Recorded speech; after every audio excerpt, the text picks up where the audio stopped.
کل سورہ فاتحہ تک ہم نے سیکھا تھا۔ سورہ فاتحہ کے بعد قرات کرنا یہ نماز کے فرائض میں سے ہے۔ 3 چھوٹی آیات یا ایک بڑی آیت جو 3 آیتوں کے برابر ہو، اتنی قرات کرنا لازم ہے، یہ فرائض میں سے۔ اگر آپ قرات نہیں کریں گے، مثال کے طور پر ولدالضالین آمین کے بعد رکوع میں چلے گئے، قرات رہ گئی، تو سجدہ صاف کرنے سے بھی نماز مکمل نہیں ہوگی، بلکہ اس کو دوبارہ پڑھنا ضروری ہے۔ قرات کے اندر عموماً تو سورہ اخلاص ہی سکھائی بھی جاتی ہے، پڑھی بھی جاتی ہے، پڑھائی بھی جاتی ہے، لیکن یہ ضروری نہیں ہے کہ آپ نے سورہ اخلاص ہی پڑھنی ہے، اگرچہ اس کے بہت زیادہ فضائل ہیں، پڑھنی چاہیے، لیکن آپ قرآن پاک میں سے کہیں سے بھی تلاوت کر سکتے ہیں۔ جی آج ہم پڑھیں گے سورہ اخلاص کو، جو کہ قرات کے زمرے میں آتی ہے اور قرات فرض ہے۔ پڑھیے بسم اللہ الرحمن الرحیم۔ قل هو اللہ احد اللہ الصمد لم یلد ولم یولد ولم یکن لہ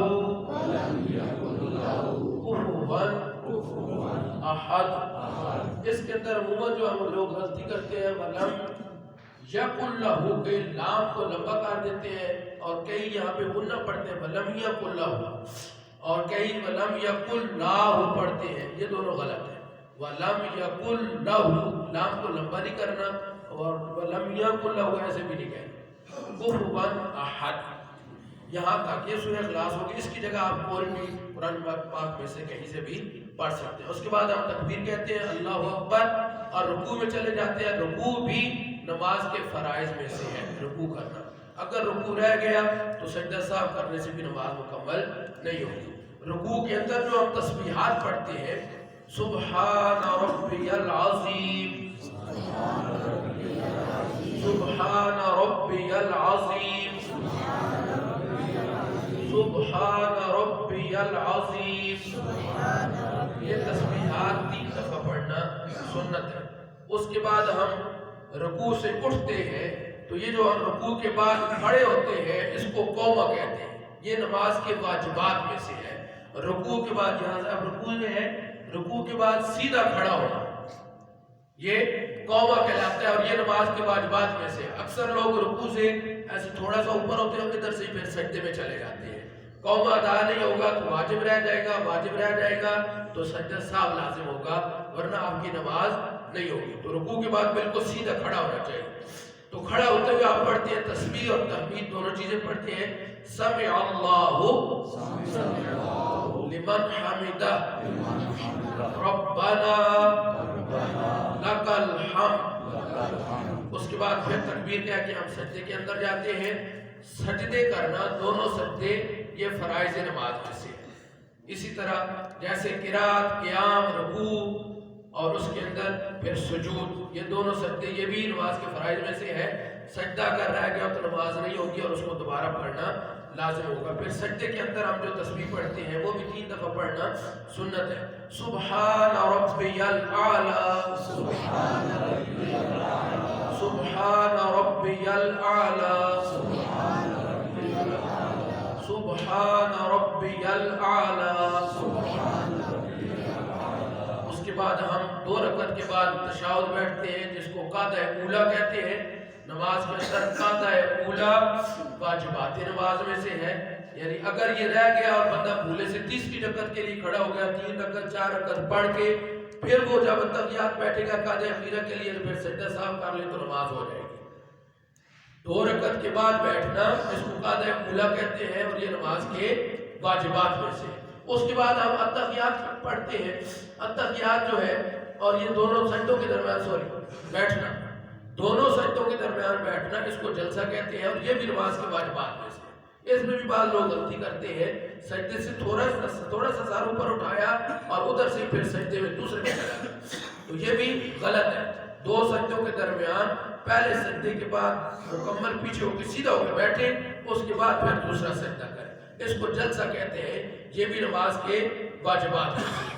تو 2 رکعت کے بعد پھر ہم التحیات پڑھتے ہیں، قاعدہ کرتے ہیں۔ قاعدہ اولیٰ واجبات نماز میں سے ہے، اور قاعدہ اخیرہ جو ہے وہ فرائض نماز میں سے ہے۔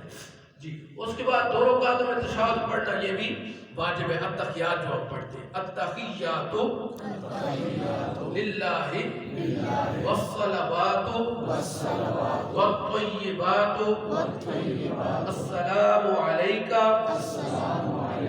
ایھا النبی ورحمۃ اللہ وبرکاتہ السلام علینا وعلى عباد الله الصالحين أشهد أن لا إله إلا الله وأشهد أن محمدا عبده ورسوله. اس کے اندر جو میرا غلطیاں کرتے ہیں زیادہ تر ہم لوگ پڑھتے ہیں السلام علیکم یا السلام علینا. سلام میں بھی عموماً یہ لوگ غلط ہم لوگ پڑھتے ہیں السلام علیکم. سلام بھی صحیح نہیں دیتے. ٹھیک ہے تو یہ لفظ کیا ہے السلام علیکہ السلام علینا. اس کو سلام کو صحیح پڑھنا ہے السلام علیکہ اور السلام علینا. اور وعلی عباد اللہ میں اکثر لوگ پڑھتے ہیں ولا عباد اللہ. وعلی عباد اللہ کا مطلب ہوتا ہے اللہ کے نیک بندوں پر بھی سلام ہو. اور جب آپ ولا عباد اللہ کہتے ہیں تو لا کا مطلب ہوتا ہے نہیں, اس کا مطلب الٹ ہو جاتا ہے کہ ولا عباد اللہ الصالحین اور اللہ کے نیک بندوں پر سلام نہ ہو. معنی بالکل الٹ ہو جاتا ہے. اس کو وعلا پڑھنا ہے. اس کے بعد درود شریف ہم پڑھتے ہیں. درود شریف پڑھنا سنت ہے. دعائیں معصورہ یعنی سنت طریقے کہ آپ صلی اللہ علیہ وسلم نے جو دعائیں سکھائیں وہ دعائیں پڑھنا. ان میں سے کوئی بھی دعا آپ پڑھ سکتے ہیں. رب اجعلنی پڑھیں, ربنا آتنا فی الدنیا یہ پڑھیں, اللہم انی ظلمت نفسی یہ دعا پڑھیں. جو معصورہ دعائیں ہیں ان میں سے کوئی دعا بھی آپ پڑھ سکتے ہیں. جی اللہم صلی علی محمد وعلی آل محمد كما صليت على إبراهيم وعلى آل إبراهيم إنك حميد مجيد. اللهم بارك على محمد وعلى آل محمد كما باركت على إبراهيم وعلى آل إبراهيم إنك حميد مجيد. اس کے اندر بھی اکثر لوگ وعلا کو ولا پڑھتے ہیں. اللہم صلی علی محمد ولا آل محمد علی ابراہیم ولا آل ابراہیم. تو اس کو بھی ہم لا کر دیتے ہیں. اس کا خیال کرنا ہے لا نہیں پڑھنا وعلا پڑھنا.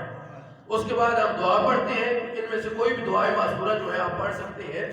رب اجعلنی مقیم الصلاۃ ومن ذریتی ربنا وتقبل دعاء ربنا اغفر لي ولوالدي وللمؤمنين يوم يقوم الحساب.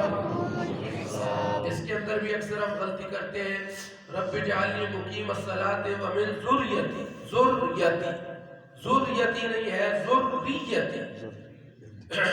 اس کے بعد خروج بے سو نہیں, یہ نماز کے فرائض میں سے ہے. یعنی اپنے ارادے کے ساتھ نیت کے ساتھ نماز سے نکلنا, نماز ختم کرنا. خروج بے سو نہیں, یہ نماز کے فرائض میں سے ہے. اس کے بعد سلام, یہ واجبات نماز سے ہے. اور سلام کے الفاظ اور دونوں طرف سلام پھیرنا یہ سنت رسول ہے. اس طرح ہم اپنی نماز مکمل کرتے ہیں. السلام علیکم ورحمۃ اللہ وبرکاتہ کے الفاظ کے ساتھ ہم نماز اپنی مکمل کرتے ہیں. یہ جو اہم چیزیں ہیں ہمیں پتہ ہونی چاہیے, خصوصاً فرائض نماز کہ کون کون سی چیزیں فرض ہیں. وہ اگر رہ جائیں تو نماز نہیں ہوتی, اس کو دوبارہ پڑھنا لازم ہے. واجبات نماز کہ کون کون سی چیزیں نماز کے اندر واجب ہیں، اگر وہ رہ جائے تو سجدہ صاحب کرنا ضروری ہے، اور کون کون سی چیزیں سنت ہے، سنت کا ادا کرنا بھی حضور سے محبت ہے اور باعث ثواب ہے۔ اگر رہ جائے تو نماز ہو جائے گی لیکن ثواب کے اندر کمی ہوگی۔ اللہ تعالیٰ سے دعا ہے اللہ تعالیٰ میں دین سیکھنے کا شوق اور جذبہ عطا فرمائے اور دینی تعلیمات کے مطابق اپنے آپ کو ڈھالنے کی توفیق عطا فرمائے۔